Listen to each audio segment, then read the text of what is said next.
आज का टॉपिक है बेटा लिबरलाइजेशन। पिछली क्लास में मैंने आपको पूरा इस चैप्टर का इंट्रोडक्शन दिया हुआ है। चैप्टर नंबर 3 पढ़ रहे हैं हम इकोनॉमिक रिफॉर्म के ऊपर। लिबरलाइजेशन का अगर मैं एक सिंपल वर्ड में बात करूं, लिबरलाइजेशन का मतलब क्या होता है? लिबरलाइजेशन का मतलब बेटा एंड ऑफ लाइसेंसिंग सिस्टम। कहानी क्या थी?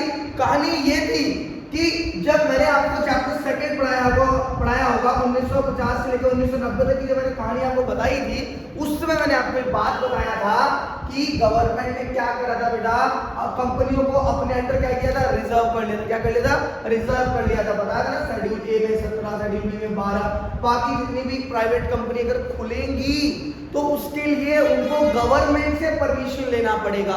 बट यहाँ पे गवर्नमेंट ने क्या किया? क्यों? रीजन क्या था इसके पीछे? बताया था ना मैंने आपको। रीजन क्या था? रीजन था कि इंडिया के पास पैसा नहीं था, लास्ट 15 डेज का पैसा बचा हुआ था। ये सारी कहानी बताई थी मैंने आपको। तो उस समय मनमोहन सिंह जी ने 3 रिफॉर्म किए थे, लिबरलाइजेशन, प्राइवेटाइजेशन, ग्लोबलाइजेशन। तो आज लिबरलाइजेशन पढ़ रहे थे हम। लिबरलाइजेशन का मतलब क्या है? It means end of licences, यानी यहाँ पे लाइसेंसेस का सिस्टम ही क्या कर दिया गवर्नमेंट ने? खत्म। कि आप कंपनी खोलो, आप कंपनी बनाओ, गवर्नमेंट ने कोई रिस्ट्रिक्शंस ही नहीं रखा। आप कंपनी बनाओ, कितने पैसे की बनाओ, आप काम करो, आप चलाओ, कंपनियां चलाओ, ठीक है। It means end of licenses and restriction previously imposed by the government. Government ने सारी रिस्ट्रिक्शंस ही हटा दी, कोई रिस्ट्रिक्शन नहीं है। जरा पढ़ते हैं, liberalisation of the Indian industries has taken place with respect to. देखते हैं जरा क्या क्या चीजें लिखी गई है। पहला, नो रिक्वायरमेंट ऑफ लाइसेंसेस, कोई रिक्वायरमेंट नहीं है लाइसेंसेस की।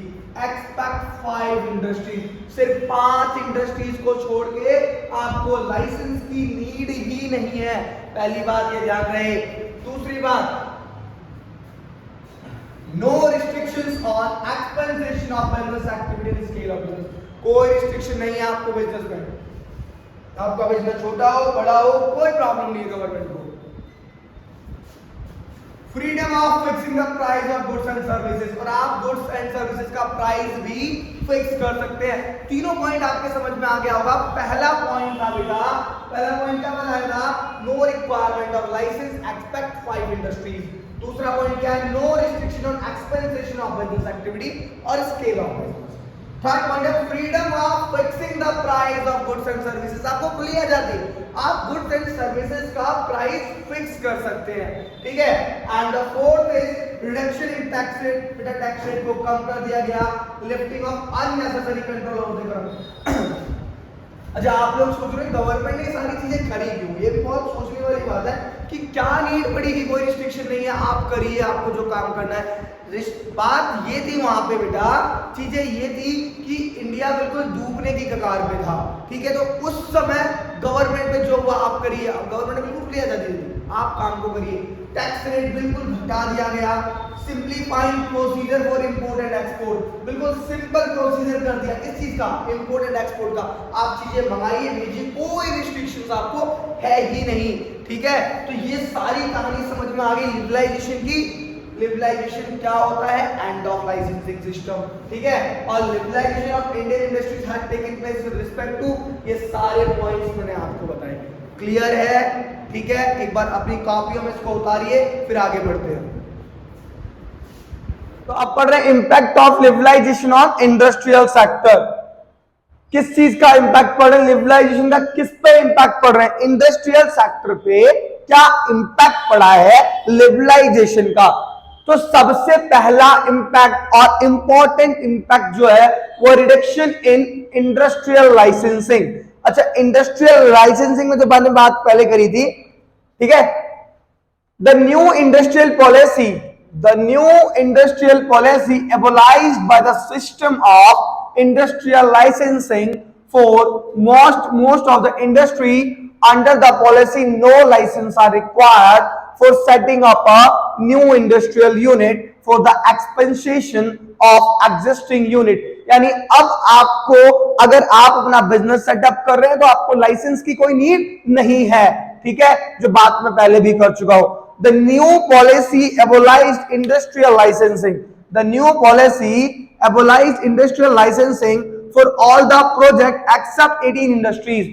पहले क्या था कि 18 इंडस्ट्रीज को रख रखा था, अब 18 इंडस्ट्रीज से the number was further reduce to 5 industries, ये नंबर घट के कितने इंडस्ट्रीज हो गए? अब सिर्फ और सिर्फ 5 इंडस्ट्रीज गवर्नमेंट के अंदर है, ठीक है।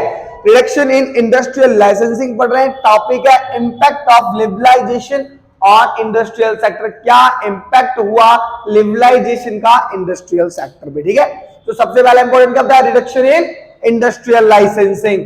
बात आ गई समझ में कि कोई लाइसेंस की नीड नहीं थी, पहले गवर्नमेंट के पास 18 इंडस्ट्रीज थी, अब 18 इंडस्ट्रीज को हटा के सिर्फ और सिर्फ गवर्नमेंट के पास कितनी इंडस्ट्रीज रह गई है? 5, ठीक है। और पढ़ते हैं फटाफट जितने भी। सेकेंड है बेटा decrease in role of public sector, liberalisation का इंपैक्ट ये हुआ इंडस्ट्रियल सेक्टर पे कि पब्लिक सेक्टर का रोल खत्म हो गया। पता है ना कैसे पब्लिक सेक्टर का रोल खत्म हुआ? कि पब्लिक के पास यानी गवर्नमेंट ने जितनी भी कंपनियां रिजर्व कर रखी थी अपने पास, उनको क्या कर दिया? उन्होंने छोड़ दिया था। अब बढ़ते हैं, the number of industries exclusively reserve for the public sector reduce from 17.3 industries. अब 17 से कितनी इंडस्ट्रीज कर दी थी? सिर्फ 3 इंडस्ट्रीज। कौन कौन सी? ये जान रहे, atomic energy, railways and defence equipment. Last में गवर्नमेंट ने अपने पास सिर्फ 3 इंडस्ट्रीज ही रखी थी, बाकी सब का प्राइवेटाइजेशन कर दिया था, बाकी सब छोड़ दी थी। 3 कौन कौन सी है? Atomic energy, railway and defence equipment, ठीक है। थर्ड है D reservation under small scale industries, यानी बेटा जो छोटी छोटी कंपनियां थी, जो टिश्यू पेपर वगैरह, कॉलगेट वगैरह, टूथपेस्ट वगैरह, जो छोटी छोटी कंपनियां थी, उनका डी रिजर्वेशन कर दिया था कि भाई ये यही बनाएंगी।